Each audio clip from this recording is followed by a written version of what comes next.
see there is it was right then that Pilate was crying out, like, I don't see anything wrong with this man. What do you want from him? And the Jewish leaders, you will remember from last time we were together, they were crying out, we want this man, Jesus Christ, to be crucified, but release unto us Barabbas.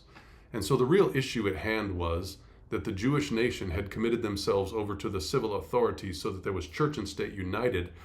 And that unification of the church and state had one goal in mind: crucify the truth. And that's how it will be at the end of time as well. The truth will be crucified once again. The Son of God will die theologically in front of everybody. And that's going to be a very big disappointment in the eyes of, I'm sure, a lot of people like you and me. But we also know that Jesus Christ a few days later resurrected. There was a great impetus to the work. And as a result of that, the latter rain or early rain came down. In our case, it will be the latter rain. And so just like it was with the apostles of old, just like it was with the pioneers before the Adventist church was even established, with the whole gospel going out to the world, there's a great disappointment, and then there's an impetus and everything goes forward again. And so we can see that that same kind of pattern is going to come now. When it happens, how it happens, what chronological order, I have no idea. I am not God, I'm not a prophet, neither the son of a prophet, but I do believe that the Bible gives us enough evidence for us to be able to understand what it is saying and also what it is not saying.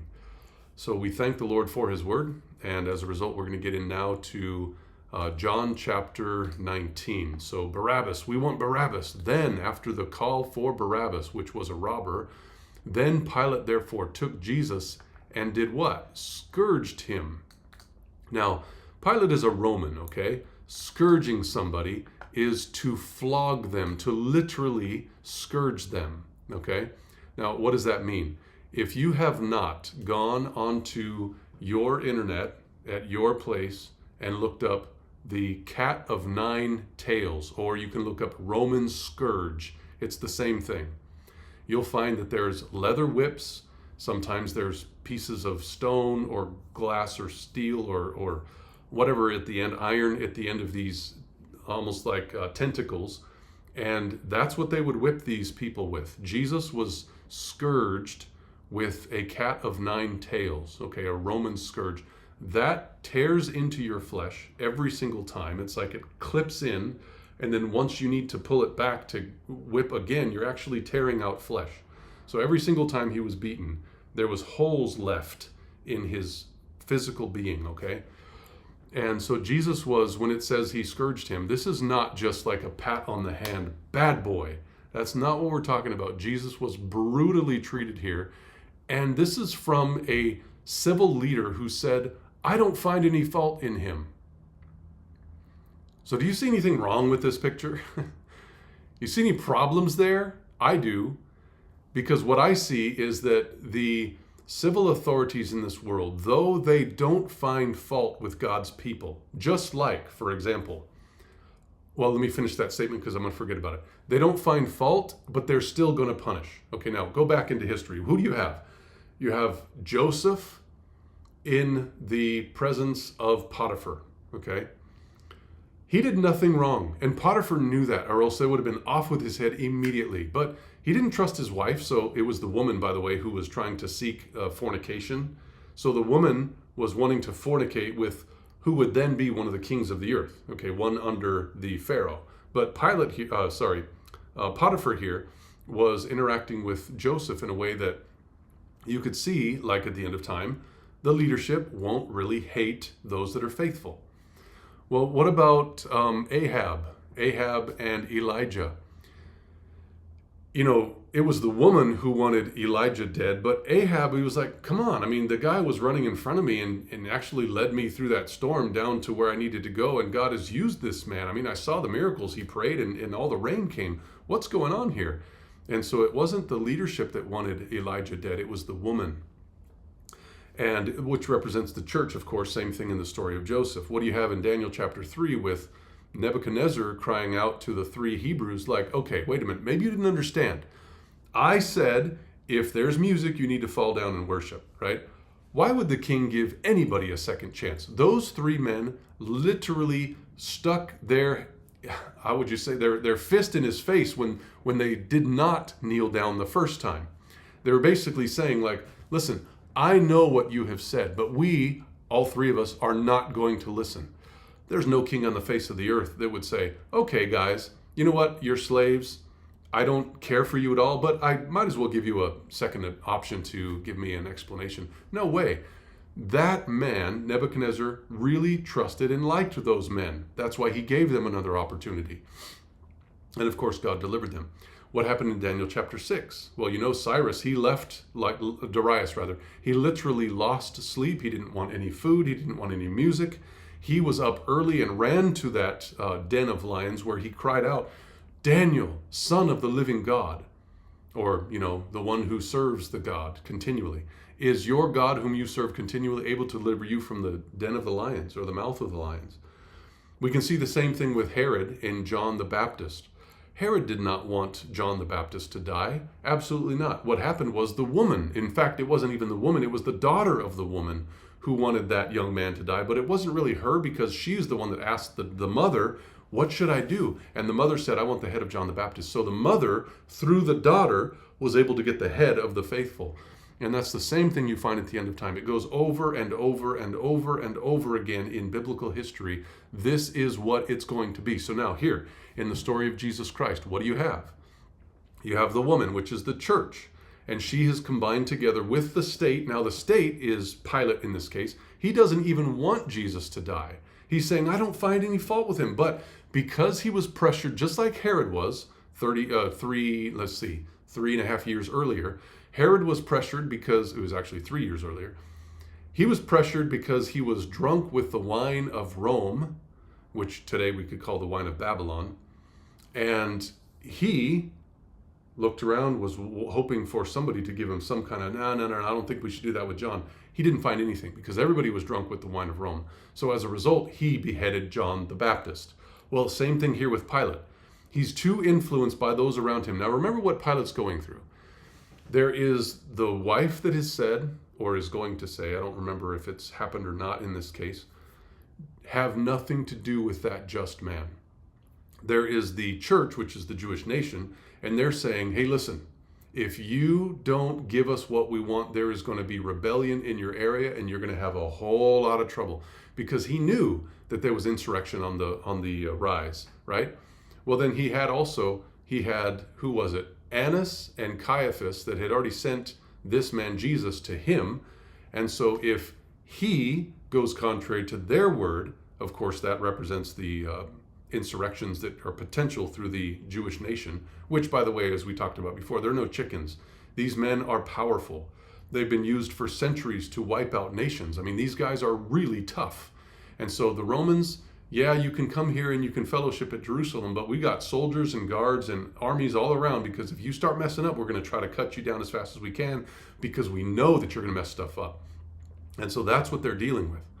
So not only that, but he's looking at Herod, who in a moment, well, actually in this story here, they're saying, if you don't give us Jesus, then you're no friend of Caesar. And so now they're appealing to the highest leader of the world. Okay, the then known world, the highest leader was Caesar.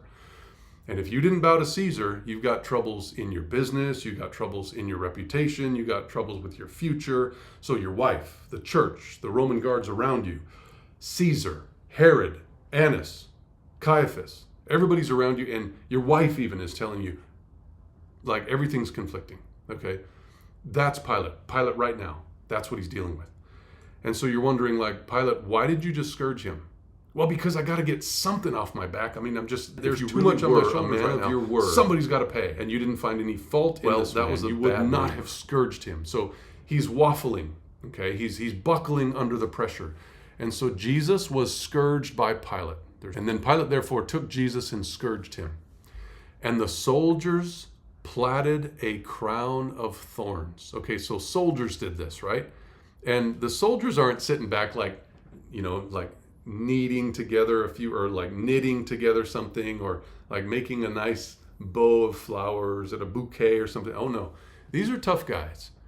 And they're using their spears or their swords, or they're using something quickly and angrily. They're gathering something together. They're putting it in a really rough shape and form, and they throw this on the man's head, Jesus.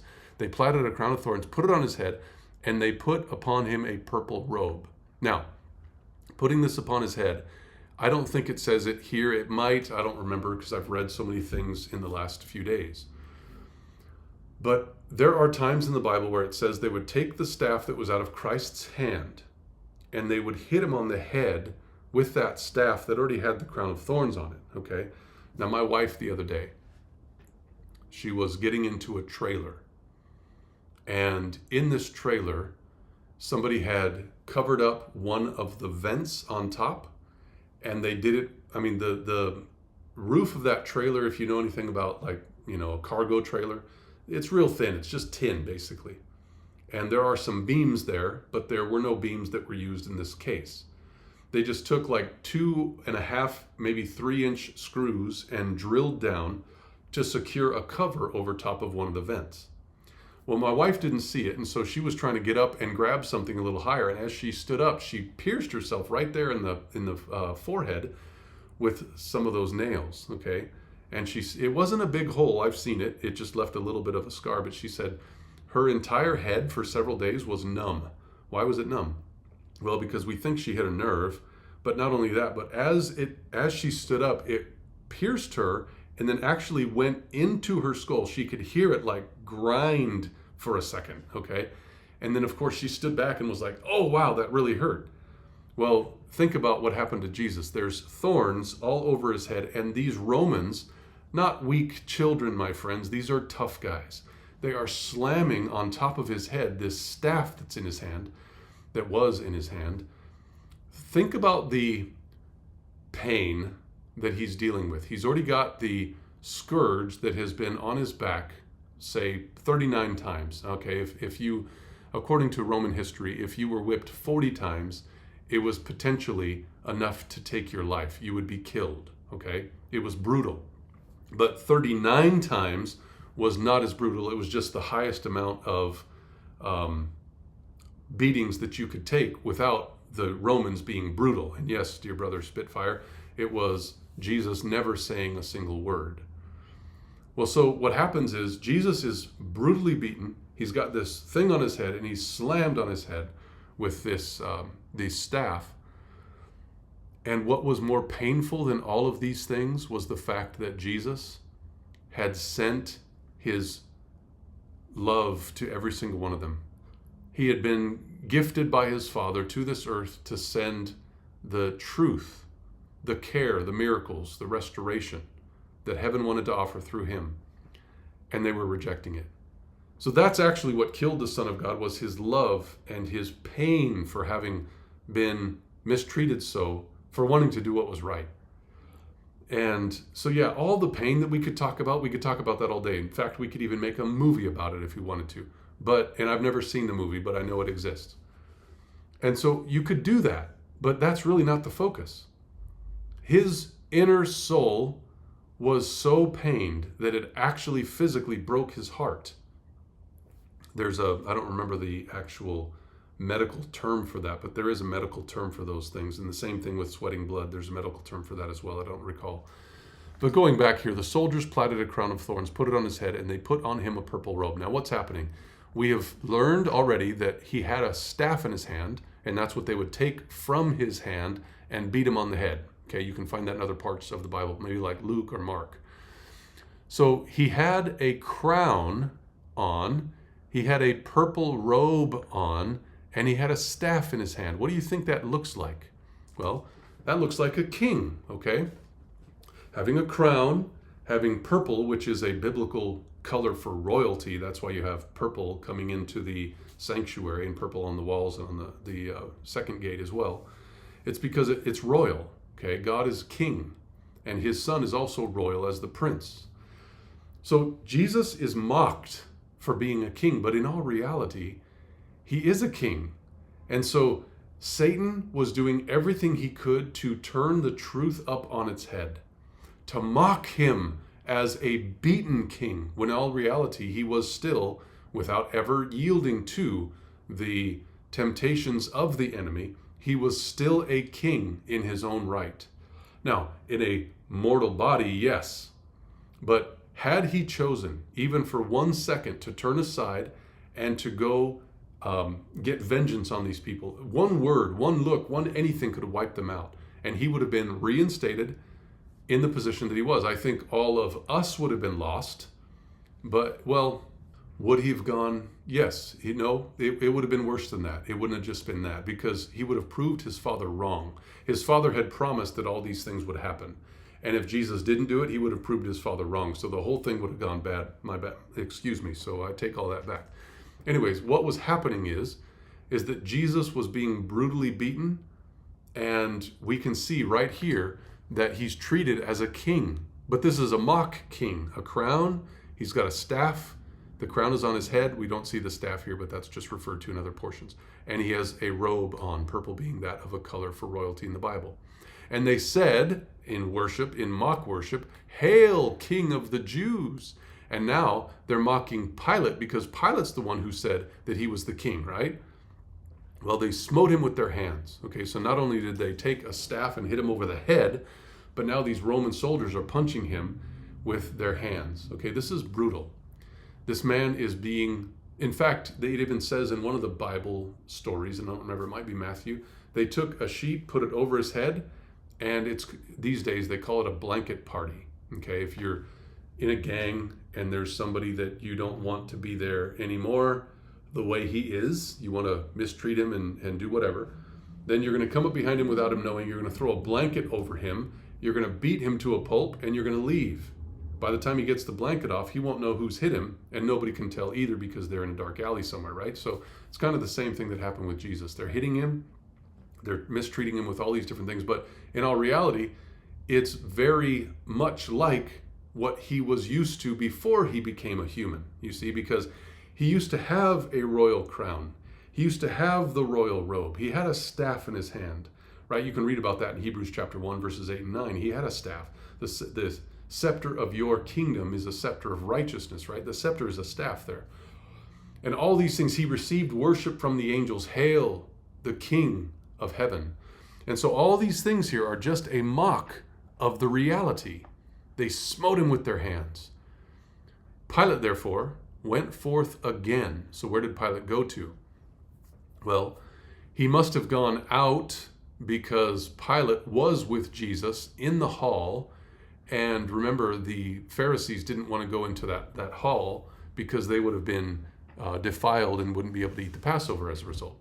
So he went forth again. See, he left where Jesus was, and saith unto them, which is of course the Pharisees, "Behold, I bring him forth to you." So Jesus is now coming forth as well, "that you may know that I find no fault in him." And they're like, "Okay, we got it. You don't find any fault. That's why you scourged him, right? And that's why you allowed your Roman soldiers to mistreat him like that, right? So Pilate, we don't believe you. We don't think you're even telling the truth." And so Pilate here is just pressured. He doesn't know what to do.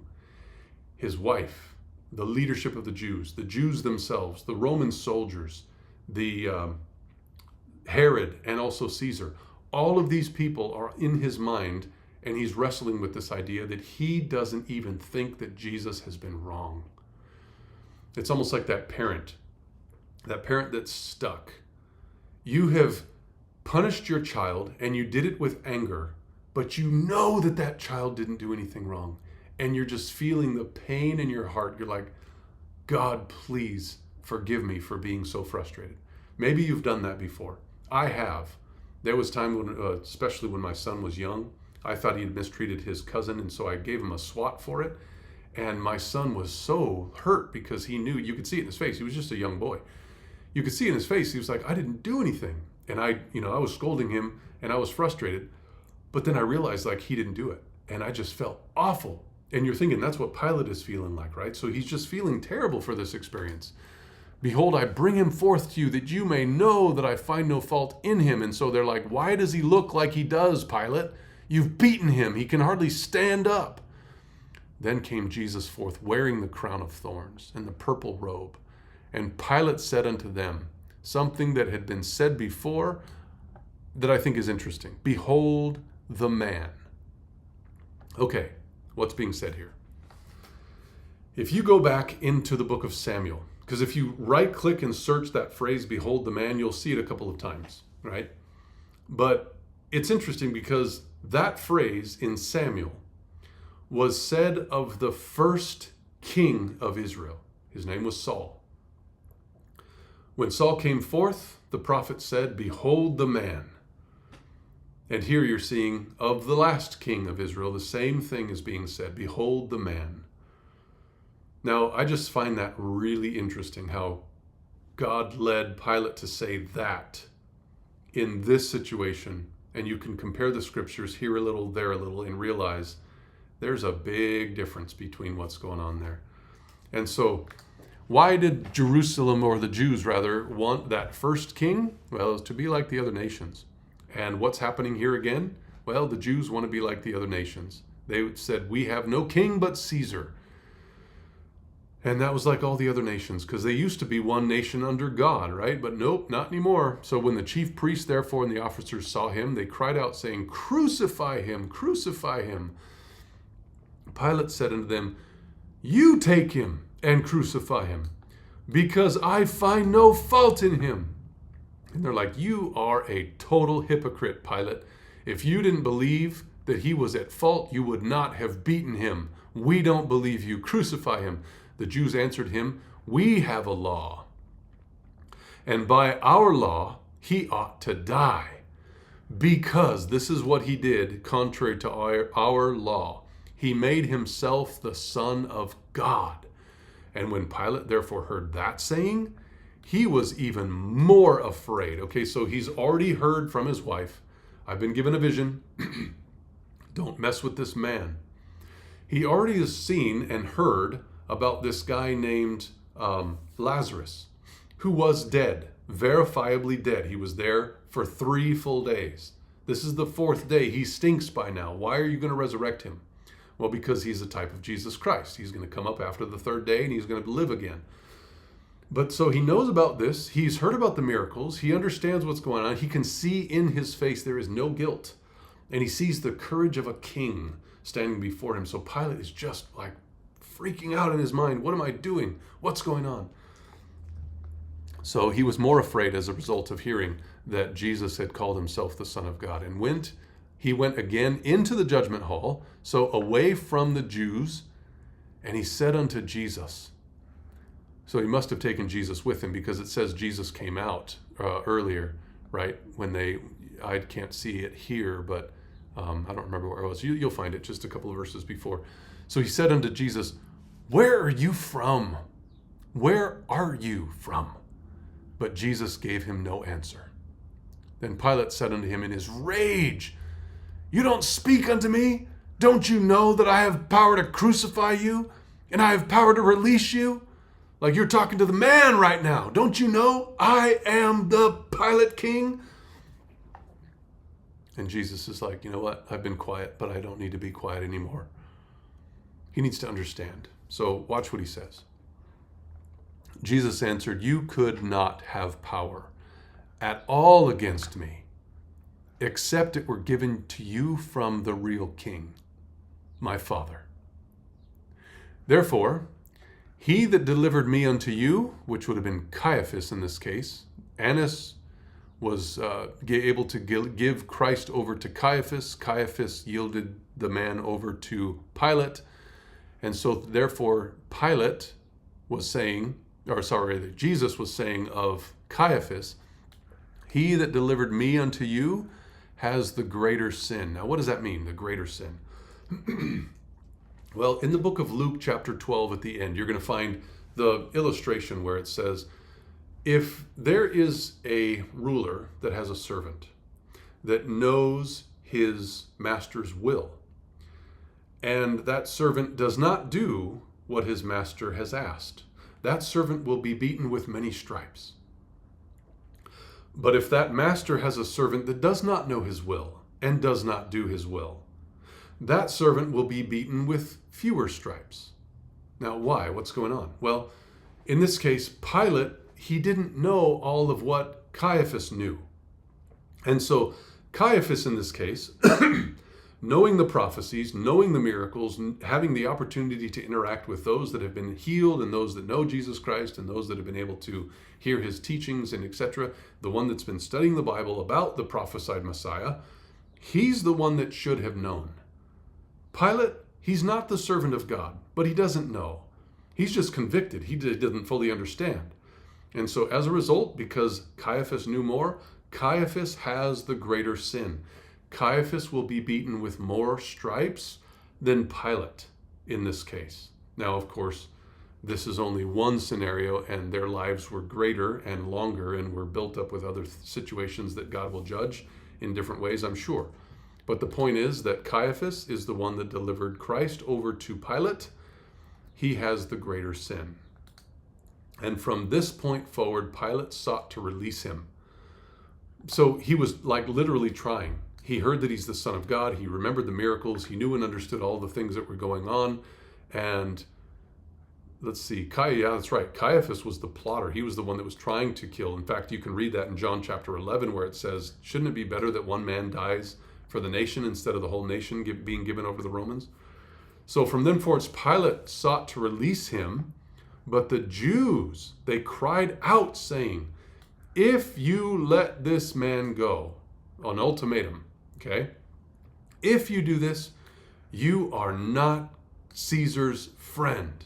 Whosoever makes himself a king speaks against Caesar. So in other words, you are working together with somebody who's trying to establish a new kingdom. What does that mean?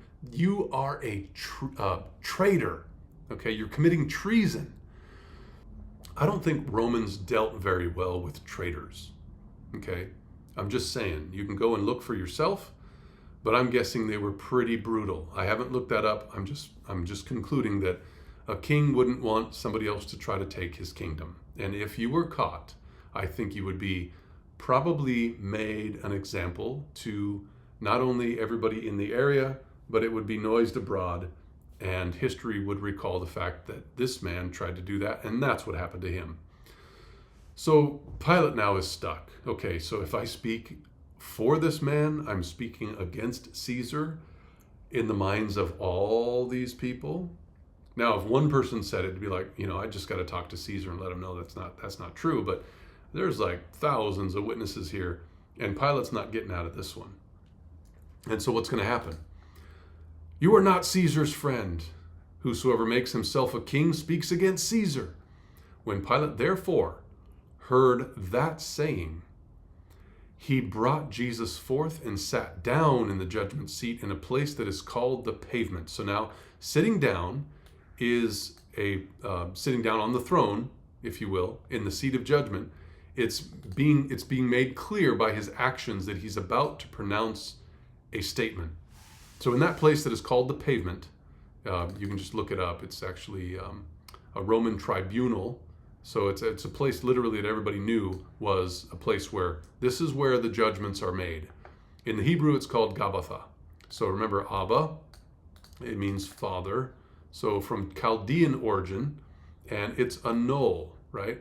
It's like the hill. That's why it's Golgotha. That's probably the knoll part. Golgotha, which is the hill of the skull, right? So this is just a different rendition of that. It's a tribunal in Jerusalem. And so not only in the Chaldean language, but also in the Hebrew it's referred to. It was the preparation of the Passover and about the 6th hour. So this is the preparation of the Passover. That means it's the Friday, right? About the 6th hour. So it's about, not quite the 6th hour. And he said unto the Jews, behold your king. But they cried out. So this is in the morning, right? Because Pilate, if you remember, he woke up real early and he was upset. Because these Jews were trying to do things in the dark, they called Pilate out in the morning, early in the hours of the morning, and he was upset trying to figure out what's going on. And so here it's the 6th hour. It's about sunrise is what it's saying. And he said to the Jews, behold your king. But they cried out, away with him, crucify him. Pilate, still trying to get rid of Jesus instead of crucifying him, Shall I crucify your king? So Pilate is like emphasizing the fact that Jesus is the king.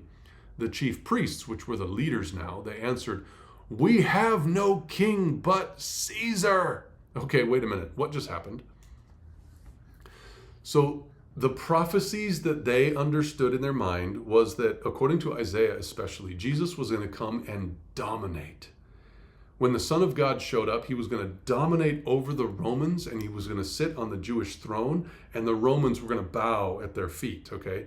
So this is powerful imagery of what they believed was going to happen. And so now, to get rid of this one who actually was the prophesied Messiah, they said, we have no king but the one we think that the Messiah is supposed to crush. They just flipped all of their understanding of prophecy on to its head. So instead of saying, we want our Messiah to crush the Romans, oh no, we are submitting to Caesar, who is the leader of the Romans. So they basically just threw out all of their understanding of prophecy. They totally got rid of the one who was fulfilling all the prophecies. And they are just completely, it seems, insane. Now, why? Well, could you say at the end of time that the Spirit of God is being withdrawn from the earth? If you say yes, and you believe that statement, as I do, then the best way to understand, as far as my mind is concerned, the best way to understand that phrase is that the mind of God is no longer in the mind of men. Okay, so there's no more connection of the mind of God with the mind of men. They're starting to think on their own, and as a result, they are combining with the mind of Satan. So men are not making rational, biblical, spiritual, God-directed decisions. What they're doing, the sixth hour is the prophecies have all been thrown out, and the Jewish nation is going contrary to their own biblical understanding. So at the end of time, the same thought is that the mind of God is not being thought with, and people are making illogical, irrational decisions. That will be anybody who chooses contrary to truth. So if you choose something that's not true, you're going to be making very poor, irrational, unbiblical decisions. And that, to me, is how you can explain the idea that the Spirit of God is being withdrawn from the earth. So just like it is here in this story, these men are making decisions that are contrary to truth. And so we have no king but Caesar. We throw out all of our biblical understanding, we reject the Son of God, and now we're submitting to, as a church, we're submitting to the civil power of the world. That would be like the Seventh-day Adventist Church submitting and bowing to the Pope, okay? The Pope really ruling the Americas. That's what's happening. The Pope ruling Americas, and that's kind of what's going on there. So, let's see, I'm gonna go through one more paragraph. Then delivered he him, so Pilate delivers Christ unto them to be crucified. So now he gives the okay. And they took Jesus and led him away. Now what's interesting is that you don't even find here, let's see, amen, Daniel, God has given men reprobate minds and hardened their hearts. Yes, that's true. You don't read this here in John, but you can find it in other scriptures, okay? And the Desire of Ages, if you haven't read that, it's really clear there too. Jesus was led from Annas to Caiaphas to Pilate. Pilate actually yielded Jesus over to Herod, but then Herod returned him to Pilate. Pilate was really upset by that. And in the book of John, you actually don't even get the picture of Jesus going over to Herod. It could be, I'm not sure, but it could be because John, as he's writing this story, he didn't go with Jesus over to Herod.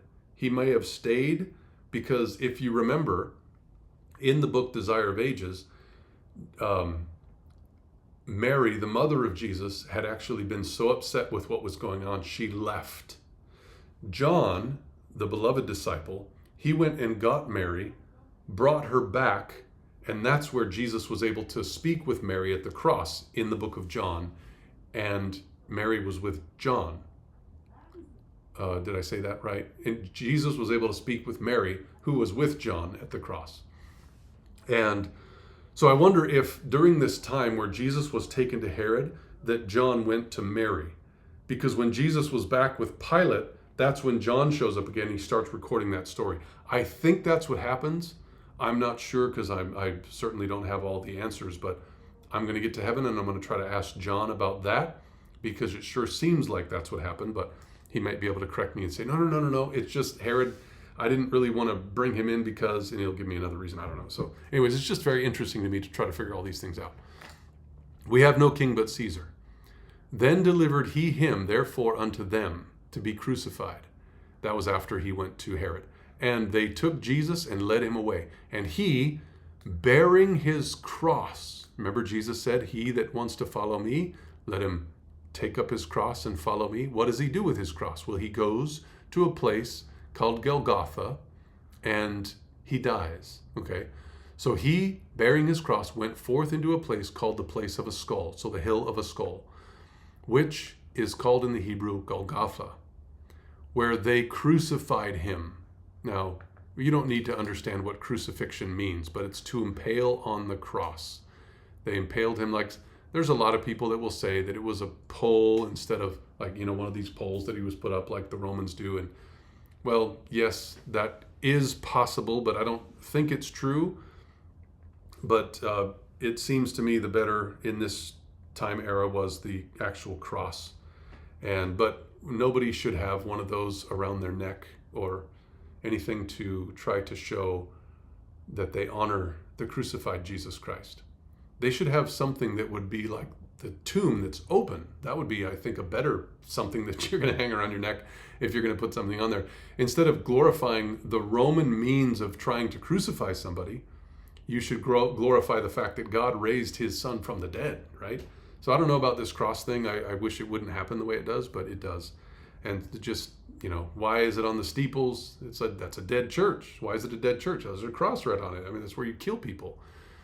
But if there was a tomb that was open on the top of the church, then we'd be like, okay, now we're talking. There's a resurrected Jesus that's come out of there. So that's where they crucified him and two other men with him. One on the one side, Jesus in the midst. And there's a story in the book of Luke that actually illustrates what happened there as he talks with them. But the point being that the Spirit of God was withdrawn from his people. They made poor decisions. They submitted, contrary to their understanding of prophecy, they submitted to the civil and religious leadership because Caesar was not just over the civil. He was over the religious as well. Everybody submitted to Caesar. And if you didn't, there was punishments. Now, of course, there would be punishments and accepted punishments if he commanded you contrary to God's will and you stood up for that, which I would encourage anybody to do. Because the Caesars of today, no matter what they say, if it's contrary to God's will, it should not be followed. Same thing with the three Hebrews back in Daniel chapter 3. But the point being is that this story illustrates very well for us what it is that will be happening at the end of time. We are going to see the Spirit of God being withdrawn. We're going to see the Jewish nation, God's specific people, making irrational decisions and yielding over to the false powers. That is going to be contrary to what we know to be true from the Bible, but they are going to flip and they're going to turn with their understanding of prophecy and they're going to just completely do away with it. Just like what was seen right here with the Jews saying, we have no king but Caesar. They should have said, Caesar is going to be crushed under our feet because we're Israelites. But they didn't say that. So get ready, friends, because it's all coming. I don't know what it's going to look like, neither do you, but it's not far away.